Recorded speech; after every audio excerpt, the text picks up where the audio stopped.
সাথে পড়বেন। এটা হলো আলিফ, বা, তা, সা, জিম, হা, খ, দাল, জাল, র, জা, সিন, শিন, صاد ضاد طاء ظا عين غين فا قاف كف لام ميم نون واو হা হামজা ইয়া। এটাও ইয়া। আপনারা আমার সাথে পড়বেন।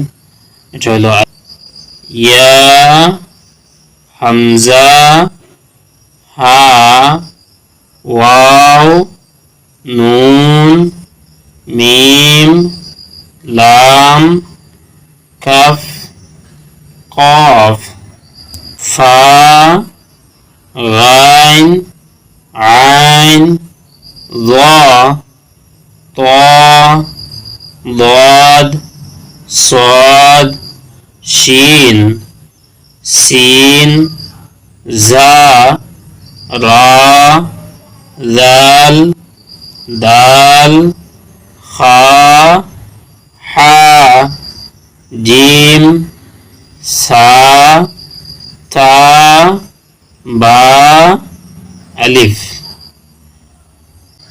يا ইয়া, হামজা, হা, ওয়াও, নুন, মিম, লাম, কাফ, কফ, ফা, গাইন, আইন, যা, তা, দাদ, সাদ, শিন, সিন, জা, রা, জাল, দাল, খা, হা, জিম, সা, তা, বা, আলিফ। আমি আপনাদেরকে আরেকটি পদ্ধতি শেখাবো আলিফ থেকে ইয়া পর্যন্ত আরবি হরফ ইয়াদ করার জন্য। এটা হলো আমরা বিন্দু বা নুক্তার মাধ্যমে হরফগুলোকে চিহ্নিত করব, কারণ আরবি হরফের মধ্যে অনেকটা হরফ একটা আরেকটার সাথে মিল আছে গঠন বা আকৃতির দিক থেকে। তো সেই ক্ষেত্রে আমরা হরফগুলোকে পার্থক্য করব শুধুমাত্র বিন্দুর মাধ্যমে বা নুক্তার মাধ্যমে। এর কারণে আমাদেরকে নুক্তার পরিচয়ের সহিত হরফগুলোকে শিখতে হবে। আলিফ খালি, অর্থাৎ আলিফটা বিন্দু থেকে খালি, নুক্তা থেকে খালি, সবকিছু থেকেই খালি হবে আলিফ। বার নিচে এক বিন্দু, তার উপরে দুই বিন্দু, সার উপরে তিন বিন্দু, জিমর নিচে এক বিন্দু, হা খালি, খার উপরে এক বিন্দু, দাল খালি, জালের উপরে এক বিন্দু, রা খালি, জার উপরে এক বিন্দু, সিন খালি, শিনের উপরে তিন বিন্দু, সাদ খালি, দাদের উপরে এক বিন্দু, তা খালি, জার উপরে এক বিন্দু, আইন খালি, গাইনের উপরে এক বিন্দু, ফার উপরে এক বিন্দু, কাফের উপরে দুই বিন্দু, কাফ খালি, লাম খালি, মিম খালি, নুনের উপরে এক বিন্দু, ওয়াও খালি, হা খালি, হামজা খালি, ইয়ার নিচে দুই বিন্দু। এটা যেটা আছে এটাও আরবির মধ্যে ইয়া হিসাবে পড়া হয়। এটাকে অনেকে ইয়ে মনে করেন বা ইয়ে পড়ে থাকেন, এটা সঠিক নয়, এটাও ইয়া, এটার উচ্চারণ ইয়া। আসুন আমরা এখন পরিচয় করি আরবি হরফগুলার। দেখেন এখানে বা,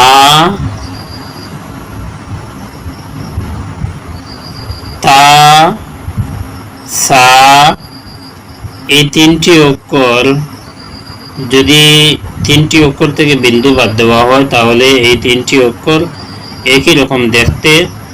তিনটি অক্ষরের মধ্যে পার্থক্য হবে শুধুমাত্র বিন্দুর মাধ্যমে। নিচে একটা বিন্দু হইলে বা, উপরে দুইটা বিন্দু হইলে তা, এবং উপরে যদি তিনটা বিন্দু হয় তাহলে এটা হবে সা। তারপরে দেখেন জিম, হা, খা, এখানে তিনটি অক্ষর আছে। এই তিনটি অক্ষর একদম একই রকম। যদি বিন্দু বাদ দেওয়া হয় তাহলে প্রত্যেকটি দেখতে একই রকম হবে। তো এখানে এই তিনটি অক্ষরের পার্থক্য হবে বিন্দুর মাধ্যমে। যদি নিচে একটা বিন্দু দেওয়া হয় তাহলে এটা জিম, যদি বিন্দু থেকে খালি হয় তাহলে এটা হা, আর উপরে একটা বিন্দু হলে এটা হবে খা। তারপরে দাল, জাল, দুইটি অক্ষর একই রকম। এই দুইটি অক্ষর একই রকম দেখতে, লিখতে সব রকম সব। তো দুইটি অক্ষরকে পার্থক্য করতে হবে বিন্দুর মাধ্যমে। এখানে দাল খালি থাকবে, জালের উপরে একটা বিন্দু হবে। রা, জা, এই যে গঠনের রা, এটার উপরে বিন্দু হলে এটা জা হয়ে যাবে, বা কোনো সময় রা এইভাবেও লেখা থাকবে, উপরে বিন্দু আসলে এটা জা হয়ে যায়। সিন, শিন, দুইটা অক্ষর একই রকম, পার্থক্য করতে হবে বিন্দুর মাধ্যমে। যদি বিন্দু থেকে খালি হয় তাহলে সিন, আর উপরে যদি বিন্দু আসে তাহলে এটা শিন। দেখেন সাদ, দাদ, দুইটা অক্ষর একই রকম, বিন্দুর মাধ্যমে দুইটা অক্ষরের পার্থক্য করতে হয়। বিন্দু থেকে যদি খালি হয় তাহলে সাদ, আর উপরে যদি একটা বিন্দু আসে তাহলে এটা হবে ওয়াদ। তোয়া, জোয়া, দেখেন যেমন তোয়া ঠিক জোয়া তোয়ার মতো একই রকম, শুধুমাত্র একটা বিন্দু আসার কারণে তার নাম বদলে গেছে। তো আমরা বুঝবো এবং জানবো যে এটা হলো তোয়া, অর্থাৎ বিন্দু থেকে খালি আর উপরে একটা বিন্দু আসলে এটা হবে ওয়া। আইন, গাইন, দেখেন আইন এবং গাইন দুইটা অক্ষর একই রকম, এবং দুইটা অক্ষরের পার্থক্য হবে বিন্দুর মাধ্যমে। যদি খালি থাকে তাহলে এটা হবে আইন, উপরে একটা বিন্দু আসলে এটা হবে গাইন। তারপরে যে হরফ এটা হলো ফা, ফার উপরে একটা বিন্দু আমরা দেখতে পারতেছি, আপনারা দেখতে পারতেছেন এটা হলো খাফ। খাফ বলতে আরবি ভাষার মধ্যে দুইটা হরফ আছে, তবে দুইটা হরফের উচ্চারণের জায়গার মধ্যেও পার্থক্য আছে। বিন্দুযুক্ত যে খাফ এটাকে একটু আওয়াজ মুঠা হবে এটার, এবং জিহ্বার গুড়ি সোজা উপরে তালুর সাথে লাগিয়ে কাফ এইটা উচ্চারণ হবে। তারপরে যেটা এটাকে ছোট কাফ বলা হয়, যার আওয়াজ একটু হালকা হবে, বারিক হবে। বিন্দুযুক্ত কাফের চাইতে এই কাফের আওয়াজটা একটু ছোট হবে। তারপরে এটা হলো লাম, মিম, এখানে দেখতে পাচ্ছেন নুন, নুনের উপরে একটা বিন্দু, তারপরে ওয়াও, হা, হামজা, ইয়া, ইয়ার নিচে দুইটা বিন্দু থাকবে। এটাও ইয়া, অনেক সময় এটাকে অনেকে ইয়ে পড়ে থাকেন, এটা ইয়ে নয়, এটা ইয়া। কোরআন শরীফে ইয়ে শব্দটা ব্যবহার হয় না, একমাত্র একটি জায়গার মধ্যে ব্যবহার হয়, তাছাড়া অন্য কোনো জায়গার মধ্যে ইয়ে শব্দ ব্যবহার হয় না। আশা করছি আপনারা আলিফ থেকে ইয়া পর্যন্ত আরবি হরফগুলো শিখবেন এবং এগুলাকে বারবার পড়বেন, ট্রাই করবেন। ইনশাল্লাহ আপনাদের আরবি পড়া খুব সহজ হয়ে যাবে। আশা করছি আপনারা চেষ্টা করবেন। আসসালামু আলাইকুম ওয়া রাহমাতুল্লাহি ওয়া বারাকাতুহু।